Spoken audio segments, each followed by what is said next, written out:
Bro हर bradycardia patient की जान तुम एट्रोपिन देके नहीं बचा सकते। ऐसी बहुत सी कंडीशंस आती है जिसमें पेशेंट का पल्स रेट गिरता जाएगा और तुम एट्रोपिन देते जाओगे लेकिन पेशेंट की कंडीशन नहीं सुधरेगी। तो उस कंडीशंस को अगर मैनेज करना सीखना है तो आपको ACLS का ब्रेडिकार्डिया प्रोटोकॉल पता होना जरूरी है और आज हम वही डिस्कस करेंगे। मान के चलो कि पेशेंट ऑलरेडी एडमिटेड है तो उसको IV एक्सेस लिया हुआ है, मॉनिटर लगा हुआ है और सब रेडी है, ठीक है।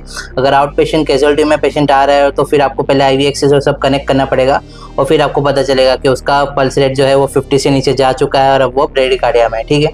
पर अगर पेशेंट ऑलरेडी एडमिटेड है और आपको पता चल गया कि वो ब्रेडिकार्डिया में है, आपने देख लिया सैचुरेशन करेक्ट है, ठीक है, तो अब सबसे पहले आपको समझना है ये स्टेबल है या अनस्टेबल है, ठीक है। अनस्टेबल को समझने के लिए आपको 6 पॉइंट पता होना चाहिए। पेशेंट अगर शॉक में है, हाइपोटेंशन है, अल्टर मेंटल स्टेटस है, अगर उसको एक्यूट हार्ट फेलियर है, पल्मोनरी एडिमा दिख रहा है या फिर एक्यूट चेस्ट डिस्कम्फर्ट उसमें दिख रहा है, अगर ये कोई भी चीज़ आपको दिख रही है तो पेशेंट अभी अनस्टेबल है, तो अपन सीधा मेडिकेशन शुरू करेंगे। अगर ये 6 चीज़ें नहीं है तो पेशेंट स्टेबल है, तो अभी अपने को पेशेंट को सिर्फ ऑब्जर्व करना है, ठीक है। और लीड्स वीड्स सब चेक कर लेना। कभी कभी ऐसा होता है लीड्स थोड़ी गलत लगी हो या फिर पेशेंट एक साइड पे झुका हुआ, तब भी पल्स रेट अलग ऊपर नीचे हो जाता है। अब अगर पेशेंट अनस्टेबल है तो अपन सबसे पहले उसको मेडिसिन देना शुरू करेंगे और फर्स्ट लाइन ट्रीटमेंट में अपने पास एट्रोपिन है, अपन 1 mg दे सकते हैं और 3 mg तक अपन 3 से 5 मिनट के गैप्स के अंदर दे सकते हैं।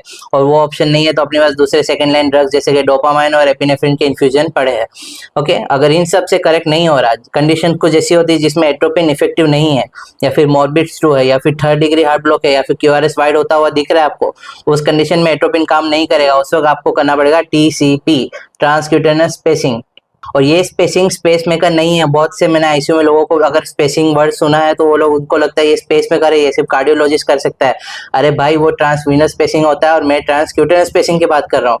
ट्रांसक्यूटेनियस स्पेसिंग मतलब आप जो AED में पेड्स लगाते हैं वही पेड्स लगाना है।